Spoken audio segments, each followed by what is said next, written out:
سرکار کو وہ نہیں معلوم ہے، سرکار کی تعریف تو کبھی کر نہ سکے، ہمیشہ جو ہے کمی ہی نکالتے رہے، لیکن اعلیٰ حضرت نے کہا اے عقل کے اندھے، ذرا عقل پر زور ڈال اور سوچ، جس ذات بابرکات سے خدا کی ذات نہ چھپی ہو، اس ذات بابرکات سے دنیا کی کوئی چیز کیسے چھپ سکتی ہے؟ آپ فرماتے ہیں اور کوئی غیب کیا تم سے نیہا، نیہا بمانا پوشیدہ چھپی ہوئی چیز، اور کوئی غیب کیا تم سے نیہا ہو بھلا، جب نہ خدا ہی چھپا تم پہ کرو۔ حضرات، اللہ تبارک و تعالیٰ نے انسانوں کو ایک ذمہ دار ہونے کی حیثیت سے وجود بخشا ہے، اور ان کی ذمہ داریوں کو پہچانوانے کے لیے پاک پروردگار عالم نے انبیاء علیہم السلام کی جماعت کو مبعوث فرمایا ہے، اور ان جماعتوں نے اللہ کے بندوں کو خدا سے قریب کرنے کے لیے ہدایت کے راستے واضح فرما دیے ہیں، ان کی نشاندہی فرما دی ہے۔ اخیر میں پاک پروردگار عالم نے ساری کائنات کی رہنمائی کرنے کے لیے اللہ تبارک و تعالیٰ نے سرکار دو عالم صلی اللہ علیہ وسلم، ختم الرسل صلی اللہ علیہ وسلم کو مبعوث فرمایا۔ آپ تنہا ساری قوم کے لیے ہادی اور رہبر بن کر آئے ہیں۔ اللہ تبارک و تعالیٰ خود ہی ارشاد فرماتا ہے، اے محبوب آپ اعلان فرما دیجئے، یا ایھا الناس انی رسول اللہ الیکم جمیعا، اے لوگو میں تم سب کی جانب اللہ کا رسول ہونے کی حیثیت سے تشریف لایا ہوں، کسی کو بھی میری ہدایت سے مستثنی قرار نہیں دیا جا سکتا۔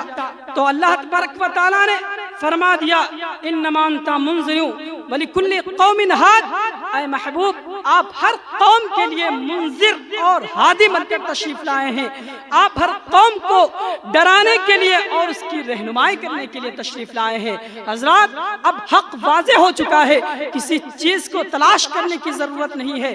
اللہ تبارک و تعالیٰ نے اپنے محبوب کے بھیج کر اور قرآن پاک کو نازل فرما کر حق کی نشاندہی فرما دی ہے، اب کہیں حق تلاش کرنے کی حاجت نہیں ہے۔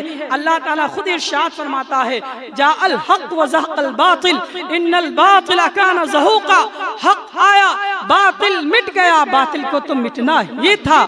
اب حق کو تلاش کرنے کی ضرورت نہیں ہے، حق ہمیشہ بلند رہا ہے، ہمیشہ بلند رہے گا۔ حق کو مٹانے کی بارہا کوشش کی گئی ہے، لیکن ہمیشہ جو ہے باطل نے منہ کی کھائی ہے۔ بے حیا باش ہر چے خواہی کن، بے حیا ہے جو چاہے کرے، اگر بے حیائی نہ ہوتی تو باطل پرستی چھوڑ دیتے۔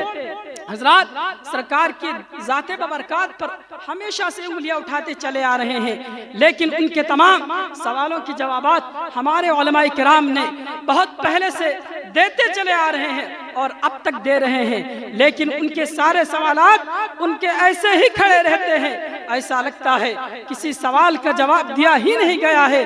مجھے بتایا جائے، کیا یہ سوال ایک بار ہوا ہے کہ سرکار دو عالم صلی اللہ علیہ وسلم کو علم غیب ہے کیسے مان لیا جائے، اور اللہ کے خاص بندوں کو کچھ طاقتیں ودیعت ہوتی ہیں، اس کو کیسے جو ہے قبول کر لیا جائے؟ حضرات گرامی، میں آپ کو آسان انداز میں سمجھانے کی کوشش کروں گا کہ آپ کو کس انداز سے پھنسایا جاتا ہے، آپ کو کس انداز سے اپنے سکنجے میں پھنسایا جاتا ہے۔ ان کے ہیلے بہانے کو آپ پہچانے، شناخت کرنے کی کوشش کریں۔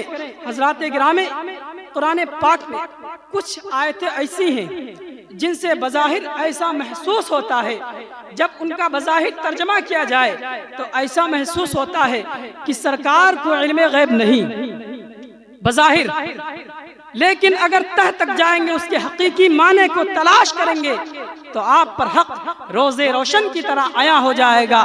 اور کچھ ایسی آیتیں ہیں جن سے سرکار کا علم غیب روز روشن کی طرح ظاہر و باہر ہے، لیکن یہ اتنے بڑے بدبخت ہیں کہ یہ ان آیتوں کو آپ کے سامنے پیش نہیں کریں گے جن آیتوں سے سرکار کا علم غیب ظاہر و باہر ہے، بلکہ آپ کے سامنے ان آیتوں کو پیش کریں گے جن سے سرکار کی علم غیب کی نفی بظاہر معلوم ہوتی ہے۔ وہ یہ آیتیں ہیں، جب ہم ان سے کہتے ہیں کہ ان آیتوں کو کیوں نہیں پڑھتے تو ان سے کوئی سوال کسی بھی سوال کا جواب نہیں بن پڑتا ہے.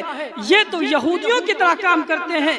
افتؤمنون ببعض الکتاب وتکفرون ببعض, بعض کتاب پر ایمان لاتے ہیں. یہودیوں کا بھی یہی کام تھا کہ جو آیت, جو احکام خداوندی, اللہ کا احکام ان کی مرضی اور مقصد کے مطابق ہوتا اس کو اپنا لیتے, اور جو ان کی مرضی کے مطابق نہ ہوتا اس کو جو ہے اس سے انحراف کرتے, اس کو چھوڑ دیتے. وہ نفی غیب پر یہ آیتیں پیش کرتے ہیں.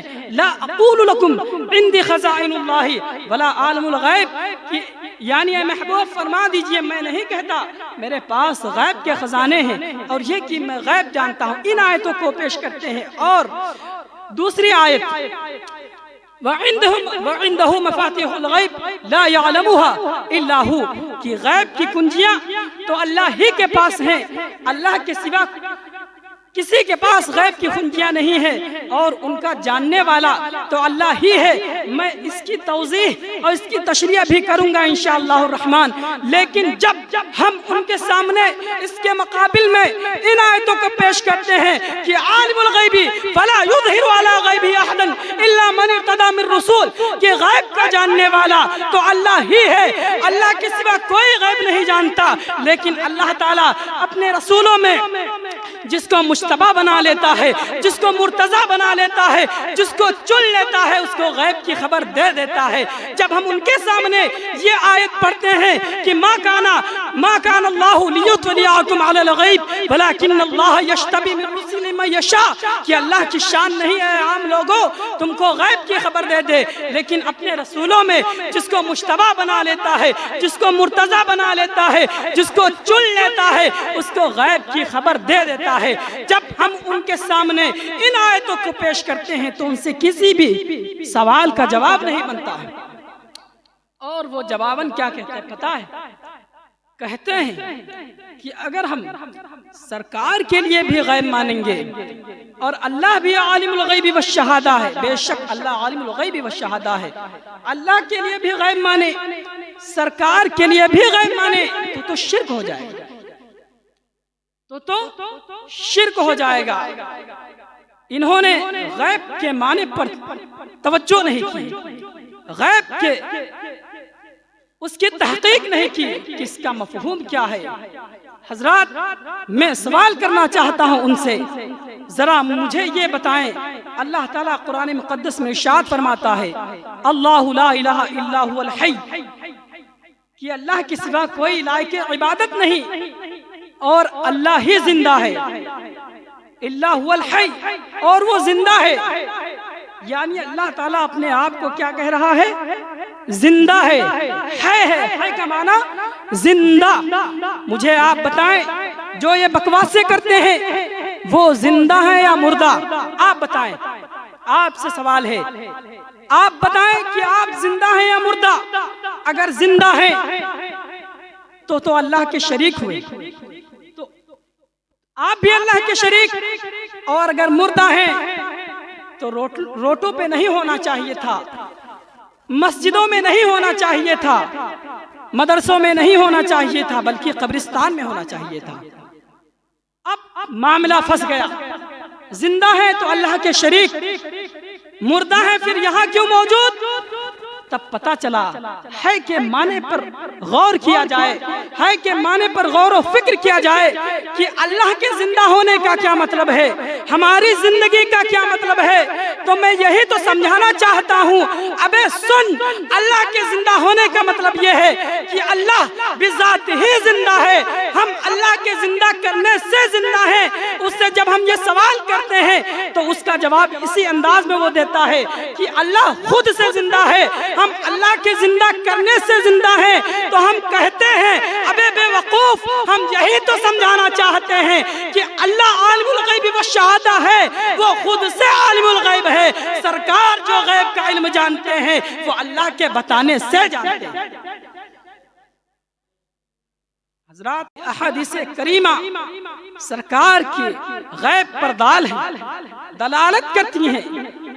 وقت کی قلت دامنگیر ہے, لیکن سرکار دو عالم حضرت عمر فاروق اعظم رضی اللہ تعالی عنہ سے روایت ہے, آپ فرماتے ہیں قام فينا رسول الله عليه الصلاة والسلام قياما فأخبرنا عن بدء الخلق حتى دخل أهل الجنة منازلهم وأهل النار منازلهم حفظ ذلك من حفظه ونسيه من نسيه.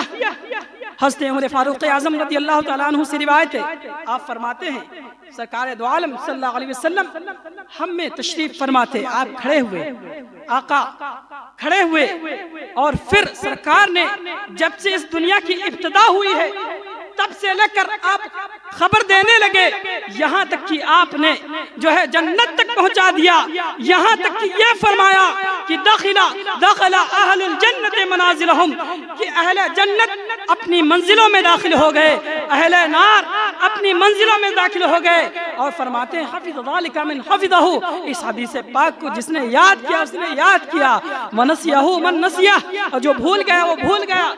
آقا فرماتے ہیں، حضرت عمر فاروق اعظم فرماتے ہیں کہ آقا نے تو ابتدائی دنیا سے انتہائی دنیا کی خبر دی، لیکن یہ کہتا ہے کہ پیٹھ پیچھے کی خبر نہیں. آپ بتائیں کس کے معنی؟ اور میں آپ کو بتانا چاہتا ہوں کہ ابتدائی دنیا سے لے کر اب تک اور نہ قیامت تک کوئی ایسا سائنٹسٹ پیدا نہیں ہوا ہے جس نے نجوم کو شمار کیا ہو، جس نے ستاروں کی کاؤنٹنگ کی ہو، جس نے اسٹار کی کاؤنٹنگ کی ہو. کسی سائنٹسٹ کے دم نہیں ہے جو ان ستاروں کا شمار کر سکے، جو ان کو گن سکے. نہ ہی اس نے ابھی تک کوئی ایسا آلہ ایجاد کیا ہے جس آلہ کے ذریعے وہ ان ستاروں کا شمار کر سکے. لیکن ایک ایسی ذات بابرکات ہے جس نے ان ستاروں کو بھی شمار کیا ہے، وہ ذات بابرکات میرے آقا صلی اللہ علیہ وسلم کی ہے. کیسے؟ سنو. حضرت عائشہ صدیقہ رضی اللہ تعالی عنہا تشریف آتی ہیں اور فرماتی ہیں اے میرے آقا آپ بتائیں کیا ان ستاروں کے مانند بھی کسی کی نیکیاں ہیں؟ تو آقا نے مسکرا کر فرمایا ہاں، ان ستاروں کے برابر نیکیاں عمر کی ہیں. اب بتائیں اگر سرکار کو پتہ نہ ہوتا کہ کتنے ستارے ہیں تو نیکیوں کو کیسے لیول میں فرماتے، کیسے برابر بتایا؟ اس کا مطلب ہے سرکار کو ستاروں کا بھی علم ہے، تاروں کا بھی علم ہے، اور جتنے سیارے ہیں سارے سیاروں کا بھی علم ہے. اللہ تبارک و تعالیٰ نے سرکار دو عالم صلی اللہ علیہ وسلم کو ما کانا وما یکون کا علم دے کر مبعوث فرمایا ہے. اللہ کی سرتابہ قدم شان ہے یہ، انسان نہیں انسان، وہ انسان ہے یہ. قرآن تو ایمان بتاتا ہے انہیں، ایمان یہ کہتا ہے میری جان ہے یہ. اور میں آخری بات عرض کر کے رخصت ہونا چاہتا ہوں کہ یہ کہتے ہیں غیب کا علم نہیں. آپ مجھے بتائیں قرآن پاک میں ہر چیز کی خبر ہے یا نہیں؟